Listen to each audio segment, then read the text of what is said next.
Hey there folks, and welcome to this video. This is the general notice. It's where we talk about what's going on the channel in the week ahead and a couple of things in motorsport. And I'm going to keep it a bit toned down this week just because I'm talking about some heavier matters. Start off with, coming up on this channel, we'll be looking at NASCAR in Kansas, IMSA and IndyCar at Long Beach. I need to finish watching the IndyCar race. WEC at Imola, WRC Islas Canarias, and then I'm hoping to filter in 3 or 4 more videos as well. Supercars for Topo and Christchurch, as well as GT World Challenge Europe at Paul Rick and Super GT in Okayama. Because next week, we're going to get busy with F1 coming back, with Formula E, TCR, Rallycross. Yeah, it's going to be busy. But let's talk about the thing I really want to talk about for this video. Because I've covered a lot of the tragic events in motorsport on this channel before. Motorsport can be dangerous. And yeah, this weekend was quite a reminder of that. Thinking of 2 particularly tragic events.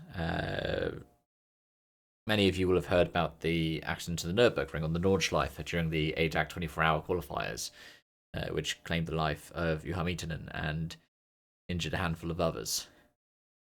Some of you might know about the Codasol Championship, essentially like the European Rally Championship, but for Latin America. And Rally Sudamericano Mina Clavero, which uses some of the stages in Argentina that were part of the WRC, had a horrible accident over the weekend that claimed the life of a spectator and injured a couple of other spectators as well. And the reason I want to talk about it is twofold. One is, we do know that motorsport can be dangerous. I was at Brands Hatch a couple of weeks ago for the BTCC testing, and you see it plastered the sides of the roads. I mean, I remember when I went to Rally GB, they pinned it onto the trees. And like, I've been to F1 races, I've been to the Nürburgring, I've been to GT, touring car, rally. You see these all the time. It doesn't mean it should be. It doesn't mean that we should just have to accept the risk in such a way of there could full well be tragedy happening. We should actively take the risk, the opportunities even, to mitigate these risks. And I believe that will happen from these things. Eaton was driving, say, a 325i. I know the Nürburgring, for example, for the 24 this year, the RAL Racing Twingo is not going to compete, which on the one hand is a shame because it's quite ingenious, the fact that they put together a Twingo that could, in theory, race on the Nordschleife. But at the same time, when you've got these GT3 cars that could get to the best part of 300 kilometers per hour, I know particularly we're thinking about like the Duttinger, but regardless, it might be a good thing. And there will be other things that we could talk about in terms of safety improvement, in terms of response times and stuff like that. But the incident in, say, Mina Clavero, think about things like spectator placement.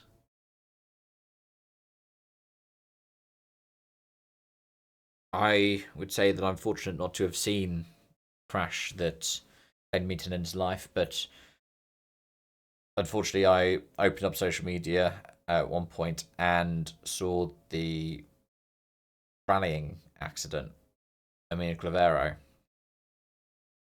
And it's shocking.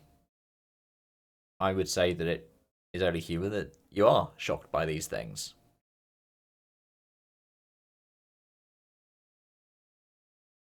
I've seen many fatal incidents in motorsport. I remember the first MotoGP race I watched was the one where Vincelli was killed And even in rallying, I watched the first stage of WRC 2017, in which a spectator standing on a rock face where it wasn't safe and he was told to get down from there, according to the reports at the time, was killed after the rock face that he was standing on was hit after Hayden Paddon and John Kennard lost the back end of the Hyundai i20 Coupe WRC.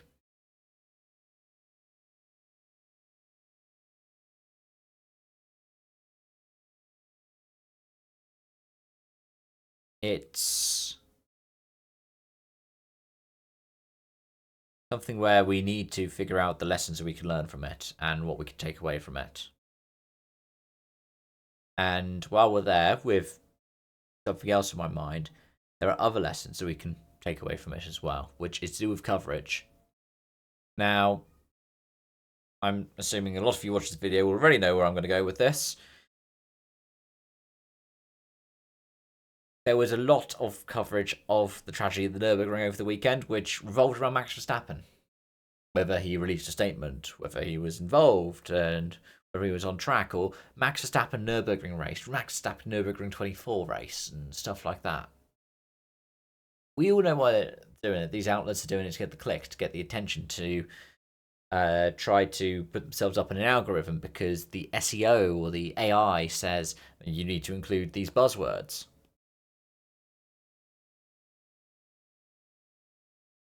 But it just feels wrong. If you're leading off with somebody's name, it should be,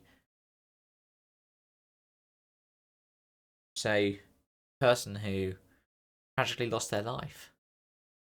Should lead off with Juha Miettinen, or talk about a tragic accident at the Nürburgring that has killed a driver. I mean, for this video, I decided to sit down and look at the Reuters articles covering these events because Reuters tends to be quite neutral. They are supposed to by design. And even in their article, in the first sentence and the first paragraph by extension, the end of it, it does mention that Max Verstappen was due to compete in the race.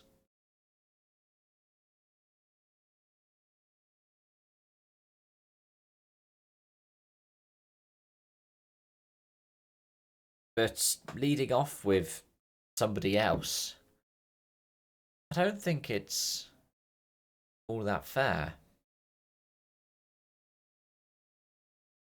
Even if it's to say, and maybe even especially if it's to say, well, come and have a look at it because it's about somebody else. Just, yeah.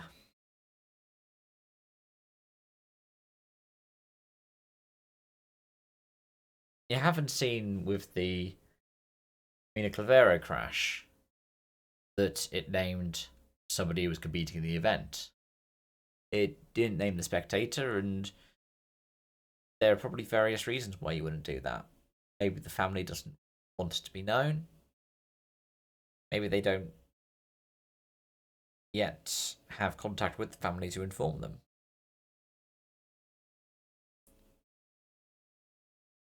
But lots of journalists have guidelines to follow, and you could argue that these other outlets, the ones that are doing this more kind of clickbaity in this context, but it is somewhat appropriate approach. You should follow that. You shouldn't be trying to follow, okay, what's going to get the best ad revenue profiting off of somebody's death? What's going to get the best traffic to our website? What's going to get the most clicks? What's going to get the most views? I thought one of the best people to talk about it was Jimmy Broadbent because he didn't do it to bring attention to himself. In fact, he leads off by going, well, I was in the race. I came across the accident. I want to talk about it for my own sake. And even in the video, he pulled out that coverage that focused around Verstappen.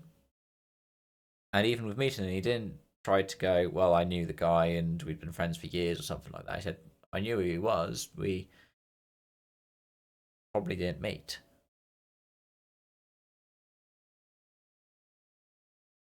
But instead, he focused on what he knew, which was like they both raced at the Nürburgring and they both loved racing there.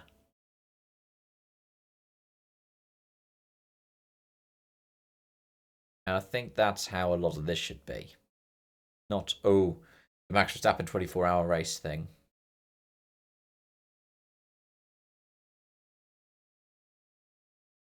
But what's been a relief looking at social media is that a lot of people feel the same way. Thanks for watching, folks. Thanks for joining. As always, thanks for your continued support. And until next time, bye for now.